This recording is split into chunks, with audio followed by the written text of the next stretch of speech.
ইমাম মালিক রহমতুল্লাহ আলাইহি এক ছাত্র প্রশ্ন করলেন, হুজুর, পৃথিবীর ভিতরে সর্বশ্রেষ্ঠ ধর্মের নাম কি?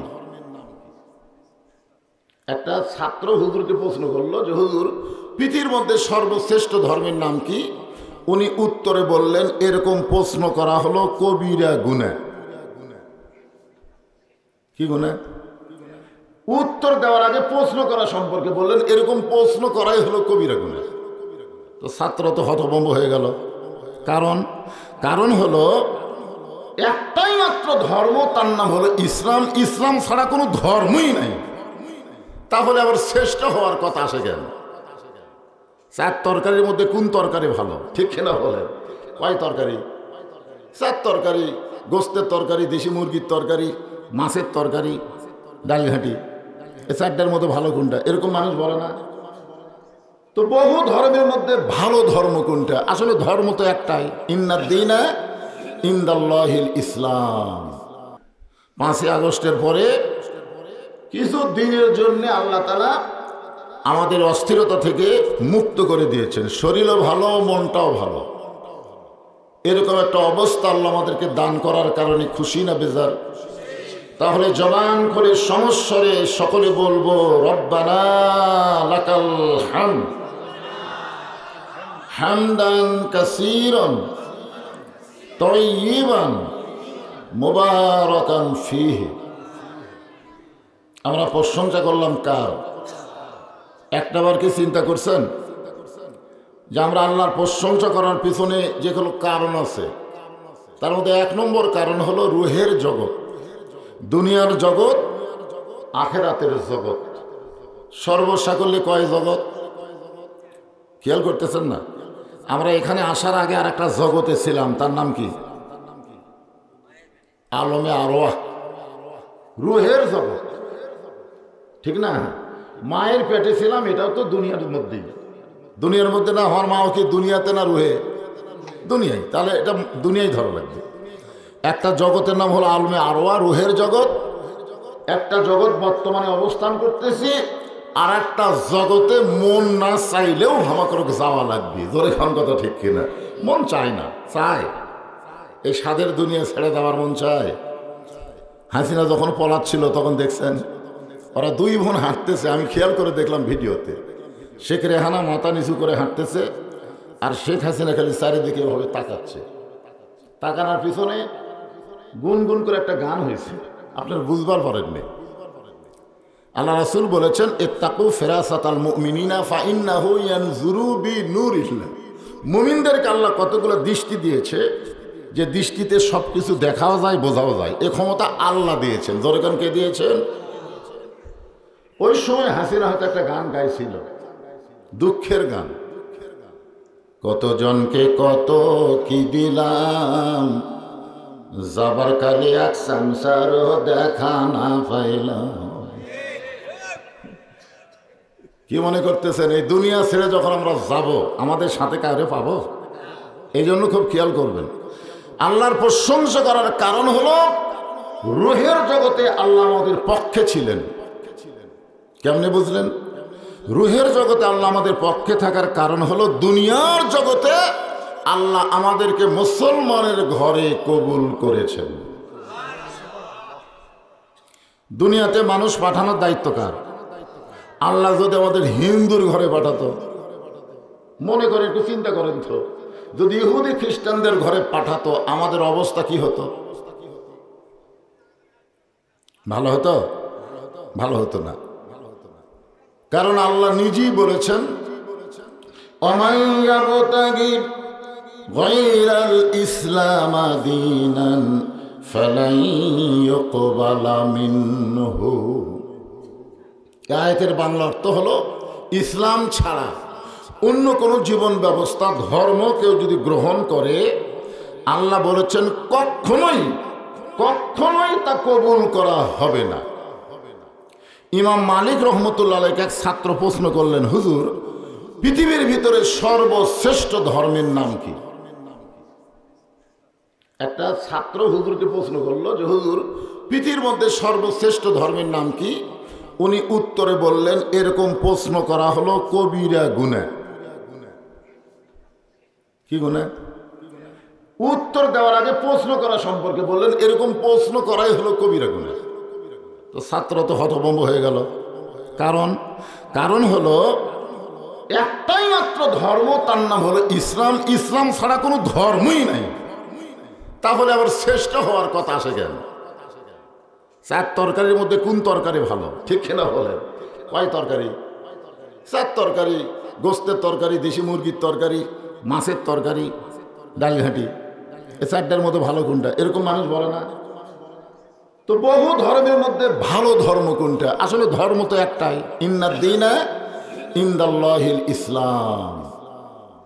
আল্লাহ দয়া করে রহম করে এই মুসলমানের ঘরে আমাদেরকে কবুল করেছেন। খুশি না বেজার? আছেন আমার মুক্তার, আছেন আমার ব্যারিস্টার, শেষ বিচারের হাইকোর্টেতে তিনি আমায় করবেন পার। আমি পাপী রাসূল জাবিন্দার। হাসিনার আদালতে আমরা জেল খাটছি। কার আদালত? বাংলাদেশে কিন্তু জজ কোর্ট, হাইকোর্ট, সুপ্রিম কোর্ট এগুলো সবই হলো হাসিনার কোর্ট। যখন কার কোর্ট? কথা কন না কেন? 15.5 বছর কার কোর্ট? হাসিনার কোর্ট। এই কোর্টের মধ্যে উকিল যাও কিছু করতে পারেনি। হ্যাঁ, উকিলেরা যতই জেরা করুক কাম হয়নি। কিন্তু আল্লাহর কোর্ট যখন বসবে, ওই সময় আল্লাহ হাকিম হবে, আমরা আসামি হব। আর আমাদের নবী উকিল হয়ে, ব্যারিস্টার হয়ে আমাদের পক্ষে ওকালতি করে আমাদেরকে জামিন করে জান্নাতে পৌঁছায় দিবে। এমন নবীর উম্মত হওয়াতে খুশি না বেজার?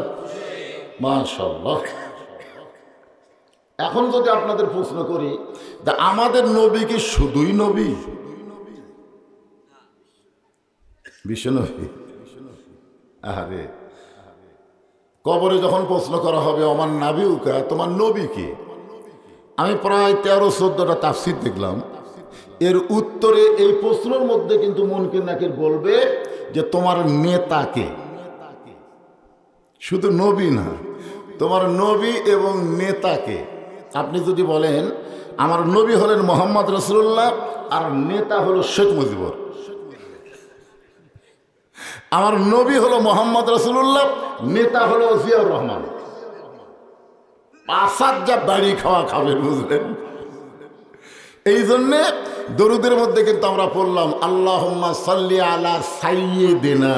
সাইয়্যিদিনা মানে কি? হ্যাঁ, খালি নবী না, আমাদের নেতাও তিনি। আল্লাহ এই কারণে বললেন, লাকাদ কানা লাকুম ফি রাসূলিল্লাহি উসওয়াতুন হাসানাহ। সফলতা যদি অর্জন করতে চাও, দুনিয়ার সমস্ত নেতার সামসাগিরি বাদ দিয়ে মোহাম্মদ রাসূলকে তোমাদের আদর্শের নেতা হিসাবে গ্রহণ করে না। যেই নবীর সুপারিশে জান্নাতে যাবেন, সেই নবীকে নেতা হিসাবে গ্রহণ করতে আপত্তি আছে? তাহলে আমার নেতা, তোমার নেতা সকলেই জবান খুলে বলবেন, যাই বলবেন না আল্লাহ মরার আগে আর জবান বন্ধ হয়ে যায়, গলা খাকারে দেন। আমার নেতা, তোমার নেতা। আচ্ছা বলেন তো, এটা একটা হলো এতগুলো মানুষ, এ তো মেম্বার মার্কা স্লোগান হলো। আর সাথে জোরে পারবেন না?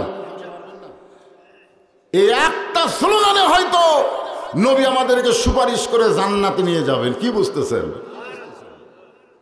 পারে না? আওয়াবতাও ইলাইহি ওয়াসিলা, যে কোনো একটা ওসিলাই তো আল্লাহ আমাকে জান্নাত দেবে। তো নবীর পক্ষে একটা স্লোগান দিয়ে দেন। এ কথা কি আমার নিজের না আল্লাহর কোরআনের? আল্লাহ কোরআনে বলেছেন ইন্নাকা লাআলা খুলুকিন আযীম। আযীম শব্দের অর্থ জানেন? এটা আলিম সাহেব বুঝবেন, সেটা দিবেন। আল্লাহ বলেছেন আযীম, আমার নবীকে মহান বলেছেন স্বয়ং আল্লাহ। জোরে গান সুবহানাল্লাহ। আর সেই ছবির নবীর স্লোগান প্যান ফেনা, গলা ছেড়ে দেওয়া লাগবে। আমার নেতা, তোমার নেতা। এবারে মোটামুটি একটু হয়েছে, আলহামদুলিল্লাহ। আল্লাহর প্রশংসা করার কারণ হলো আমরা যে কোরআন থেকে তাফসীর শুনবো, আলোচনা শুনবো, এই কোরআনের মধ্যে কোনো সন্দেহ, যাই বললেন না তার খবর কি? আর একবার চান্স নেন। এই কোরআনের মধ্যে কোনো সন্দেহ, এই কোরআনে কোনো ধোঁকা, এই কোরআনে কোনো গোঁজামিল। এখন আপনারা বলেন তো ৭২ সালের যে সংবিধান, যে সংবিধান অনুযায়ী আমাদের বাংলাদেশের কিছু কিছু লোক চলবার চাচ্ছে, আপনারা বলেন তো এই সংবিধানে সন্দেহ নাই? তো জোরে কর না কেন? সংবিধানে সন্দেহ, গোঁজামিল, ধোঁকা। তাহলে কোনটা মানবেন? ৭২ সালেরটা মানবেন না আল্লাহর কোরআন অনুযায়ী চলবেন? মাশাআল্লাহ। বর্তমান যে আইন যে আমাদের বাংলাদেশ চলতেছে, এই আইনের মধ্যে সন্দেহ নাই? সন্দেহ নাই? আমাদের বাংলাদেশ যে আইন দিয়ে চলতেছে, এই আইন দিয়ে চলতেছে, তাহলে হুহা করেন না কেন? বর্তমান যে আইন দিয়ে বাংলাদেশ চলতেছে, এই আইনের মধ্যে সন্দেহ, ধোঁকা, গোঁজামিল, তাহলে কোনটা ধরবেন? যার মধ্যে ধোঁকা আছে, সন্দেহ আছে, গোঁজামিল আছে, সেটা ধরবেন? মাশাআল্লাহ। এমন একটা নির্ভেজাল কিতাব আল্লাহ আমাদেরকে দান করেছেন, সবার জন্য না, হুদাল্লিল মুত্তাকিন, কেবলমাত্র যারা মুত্তাকি তাদের জন্য আল্লাহর এই কোরআন হেদায়েত দিবে। কারণ কোরআন শুনেছে আবু জেহেল, কোরআন শুনেছে আবু বকর, দুইজনই শুনছে। একজন সামনে বসে শুনছে, আর একজন চোরের মতন চুপি চুপি শুনছে। আবু বকর নবীর সামনে বসে কোরআন তেলাওয়াত শুনছে, আর আবু জেহেল পিছন থেকে ঘরের বাহির থেকে শুনছে। সকালবেলা গিয়ে মিটিংয়ের মধ্যে বলতেছে, এত সুন্দর কোরআনের বাণী, রাতটা কোন দিক দিয়ে গেল আমি বুঝবারই পারিনি। সুবহানাল্লাহ কন না কেন? আপনারা বলেন তো, আবু জেহেল কি কোরআনের বিরুদ্ধে কইছে? এত সুন্দর কোরআনের বাণী, রাতটা কোন দিক দিয়ে গেল বুঝবারই পারিনি।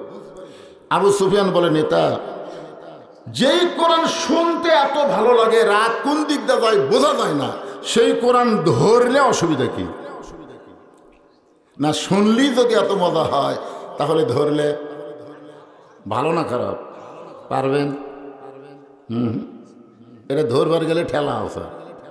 এখনো যদি বলে ভাই আসেন তো কোরআনটা ধরেন, সবাই চিন্তা করবে। কারণ কি? লা ইয়ামাসসুহু ইল্লাল মুতাহহারুন। ততক্ষণ পর্যন্ত কোরআন ধরা তো দূরের কথা, স্পর্শই করতে পারবে না যতক্ষণ পর্যন্ত তুমি পবিত্র না হবে। তাহলে যেই কোরআন ধরতে গেলে পবিত্র হতে হয়, সেই কোরআনের মধ্যে কি আছে বাংলার জনগণ দেখার দরকার আছে না নাই? এই জন্য এখন যদি আমি বলি সব দেখা হলো শেষ, আগামীতে দেখব কোরআনের, সবাই বললেন না, কারণ ঠেলা আছে। যে ঠেলা নাই, কোন আছে না নাই? কি ঠেলা আছে? আমি সূরা আসর দিয়ে আপনাদের আসর করে দেব। হুজুর ছেলেটার উপর জিনের আসর আছে, পরীর আসর আছে। আজকে যে সূরার তাফসীর হবে, এই সূরাটার নাম হলো আসর। নাম কি? আসর শব্দের অর্থ হলো সময়। বর্তমান সময় কেমন চলতেছে? আপনাদের এই এলাকায় সময় কেমন? খুব ভালো। ছোট্ট একটা বাচ্চা কান্দে, আমারে কয় হুজুর দোয়া পড়ে দেন তো। আমি দোয়া ফুঁ দিলাম, কান্না থামে না। বলে হুজুর পানি পড়া দেন, পানি পড়া দিলাম, খিলাইছে, তাও কান্না থামে না। ছেলের মা বলতেছে বর্তমান সময়ে দোয়া দরুদের দাম নেই, দোয়া দরুদ দিয়ে কাম হচ্ছে না। এই সময়ে দোয়া দরুদ দিয়ে ফোঁফা দিয়ে আর কান্না থামতেছে না। মনটা খুবই খারাপ হলো। এই সময় কি দোয়া দরুদ চলবি না? কিছুদিন পরে মাকে দেখায় জিজ্ঞেস করলাম, মা তোমার সন্তানের খবর কি, এখনো কান্দে নাকি? কয় না হুজুর আর কান্দে না। তো কান্না থামলো কেমনি, কোন দোয়ায়? বলার বাবা একটা মোবাইল কিনছে, যখনই কান্দে তখনই চালু করে দেয়, আর কান্দে না। এমনকি আমার সন্তান মোবাইল ছাড়া ভাতই খায় না। আপনারা বলেন তো, যে সময় শিশু বাচ্চারা মোবাইলের খেলা থেকে কান্না বন্ধ হয়, মোবাইল ছাড়া ভাত খায় না, এই সময় খুবই ভালো চলতেছে। এই সময়ের শপথ করেছেন আল্লাহ। সময় অত্যন্ত গুরুত্বপূর্ণ একটা বিষয়। হাসিনার সময় শেষ, ইউনূসের সময় চলতেছে। দরকার কথা ঠিক কিনা? আগামীতে কে যে সময়ে, আরে ইউনূস নবীরে খাইল মাছেতে গিলিয়া, ফেরেশতা পাঠাইলেন আল্লাহ ইসমে আজম দিয়া, দমে দমে সে হরদম পড়ে সে ইসমে আজম, মাসেরি উদর হইতে বাঁচাইলা প্রাণ। সবাই বলেন আল্লাহু আল্লাহু, তুমি জানলে জালালুহু, শেষ করা তো যাই না গে তোমার গুণগান। ইউনুস বসার পর থেকেই ভারত আমাদের বাংলাদেশের উপরে খুবই খেপে গেছে। ধরে কোন কথা ঠিক কিনা? ভারতের একজন উগ্রপন্থী নেতা বলেই দিয়েছে যে বাংলাদেশকে গিলতে, বাংলাদেশকে খাইতে আমাদের 15 দিনের বেশি সময় লাগবে না। 3 দিকে ভারত, একদিকে সাগর, পলানোর কোনো রাস্তা নাই। আপনারা বলেন তো ইউনুস নবীকে কে কি গিলিছিল? হজম করে পারছে? তো বর্তমান সময় কে বসে আছে? ভারত। হিসাব করে কথা বলা দরকার। লোকটার বয়স বেশি, কাজ হলো ধীর গতি। জোরে কোন কি গতি? বয়স বেশি হলে মানুষের কাজ কি তাড়াতাড়ি হয় না, আস্তে আস্তে হয়? তা আপনার বলেন তো ইউনুস সাহেবের বয়স কত? 83-84 বছর বয়সের একটা বুড়া মানুষের কাছে আপনি তড়িৎ গতিতে কাজ চালাতে হবে না, ধীরে ধীরে কাজ হবে। যেমন 32-36 হয়ে গেছে, প্রত্যেকটা বড় নেতার বাড়ি ভাঙ্গা চুরমার হচ্ছে। জোরে কোন কথা ঠিক কিনা? কাজ হচ্ছে কি হচ্ছে না? এ গত পরশুদিন সেনাপ্রধান যে বক্তব্য দিছে, আজকে আবার লরম লাগতেছে। কারণ কি? তুই তো জানিস না বাজান, গোটা পৃথিবীর ভিতরে ইউনুসের মতো নোবেল প্রাইজ পাওয়া কোন দেশের ক্ষমতার চেয়ারে কেউ নাই। জোরে কোন কথা ঠিক কথা বলেন না কেন? তাহলে মোটামুটি সময় কেমন চলতেছে? আল্লাহ সময়ের শপথ করলেন।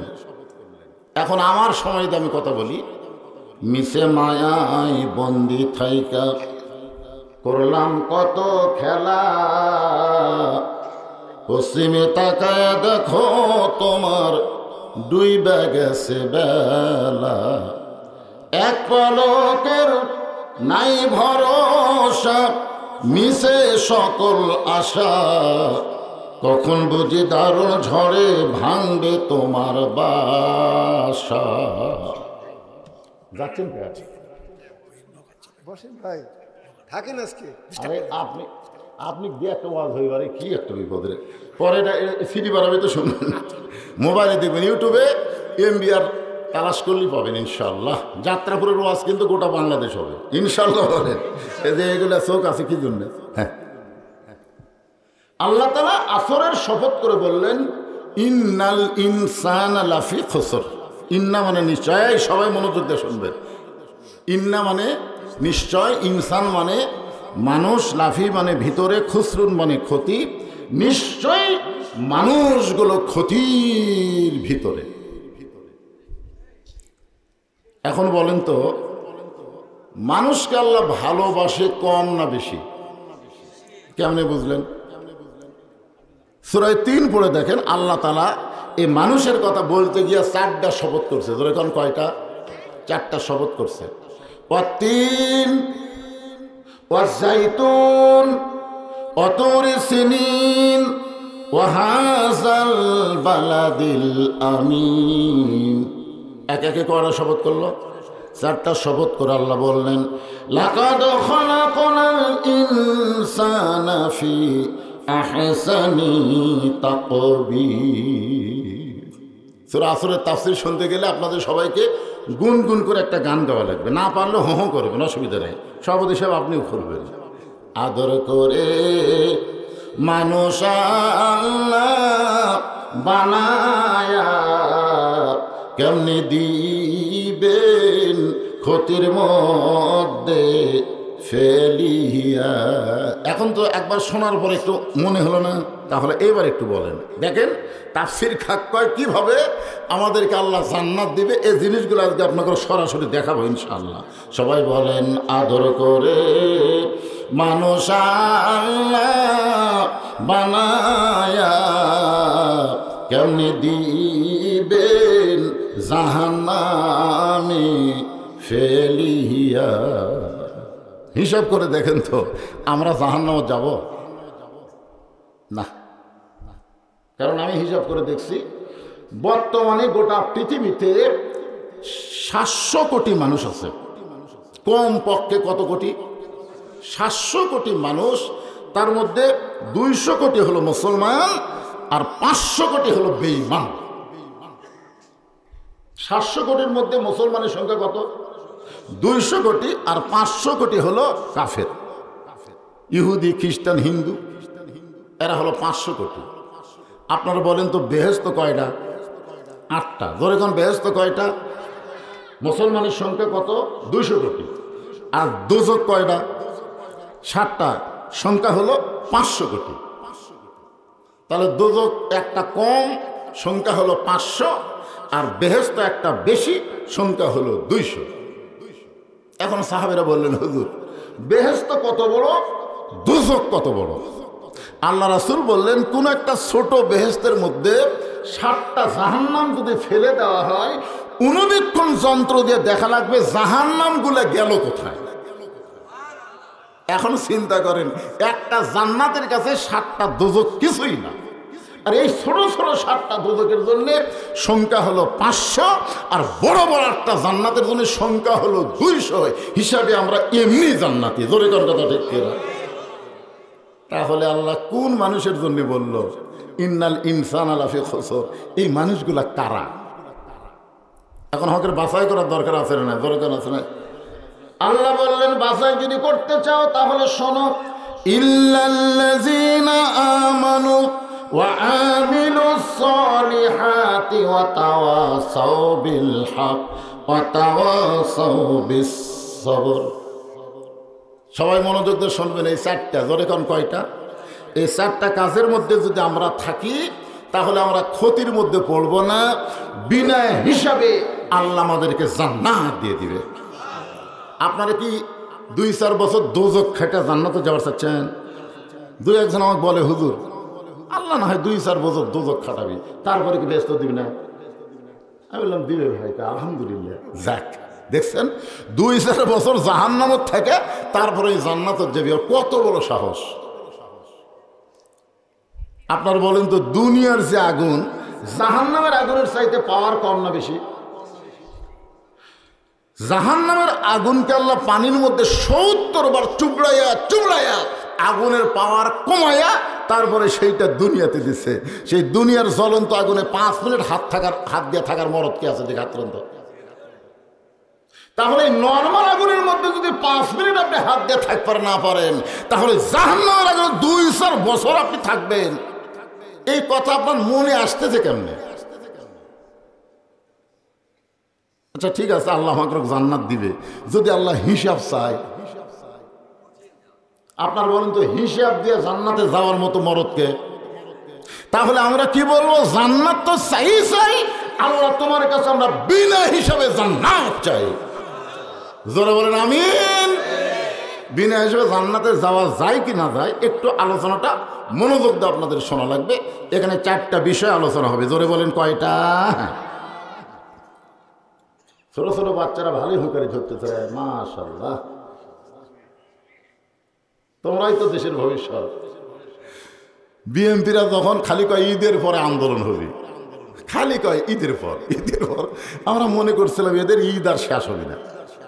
জামাত ইসলাম যখন ঘরোয়া মিটিং অনলাইনে কথাবার্তা বলা শুরু করেছিল, আমরা সবাই মনে করেছিলাম হাসিনাকে নামানোর মতন কোনো মরদ নাই। জোরে কথা ঠিক কিনা? হাসিনা যখন বললো দেশ আমার বাপের, এদেশ আমার, কিন্তু মাশাআল্লাহ এই যে ছোট ছোট বাচ্চারা, কলিজার টুকরারা, ছাত্র জনতা এমন ভাবে বাতিলের বিরুদ্ধে হকের পক্ষে দাঁড়ায় গেল, জীবন দিয়ে দিয়ে বাংলাদেশকে তারা ফ্যাসিস্ট মুক্ত করলো। জোরে কোন কথা ঠিক কিনা? কথা বলেন। কি দোয়া করবেন এদের জন্য? এদের কলিজার টুকরা যুবকদের দেখলে আমার প্রাণ ভরা যায়। বুড়াকের দিন শেষ, যুবকদের বাংলাদেশ। জোরে কোন কথা ঠিক কিনা? হ্যাঁ, যুবকদেরই তো বাংলাদেশ। যুবকের একটু মনোযোগ দিয়ে শোনা যান। এ আজকের দিনই মনে হয় ওয়াজের শেষ দিন। আগামীকাল থেকে তারাবি শুরু হবে। জোরে কোন কথা ঠিক কিনা? আল্লাহ কোরআনে বলেছেন, কুতিবা আলাইকুমুস সিয়াম কামা কুতিবা আলাল লাযীনা মিন ক্বাবলিকুম লাআল্লাকুম তাত্তাকুন। আমি পরে আলোচনা করব এটা।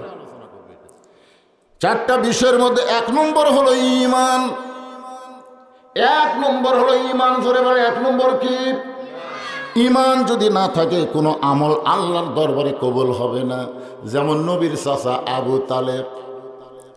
আপনারা বলেন তো, নবীর চাচা আবু তালেব মানুষটা কেমন ছিল? মোটামুটি খুবই ভালো ছিল। আল্লাহ রাসূল নিজেই বলেছেন যে মায়ের পেটে থাকতে আমি এতিম হয়েছি, কিন্তু দুনিয়াতে আসার পরে আমি এতিম ছিলাম না। সাহাবীরা বললেন, হুজুর মায়ের পেটে আপনি এতিম ছিলেন আর দুনিয়াতে আসার পরে এতিম ছিলেন না, এটা কেমন কথা? রাসূল বললেন, ভাগ্য করে আমার একটা চাচা পাইছিলাম, যেই চাচা আমাকে এমনভাবে আদর সোহাগ করেছে, আমার যে বাবা নাই এটা আমি বুঝতেই পারিনি।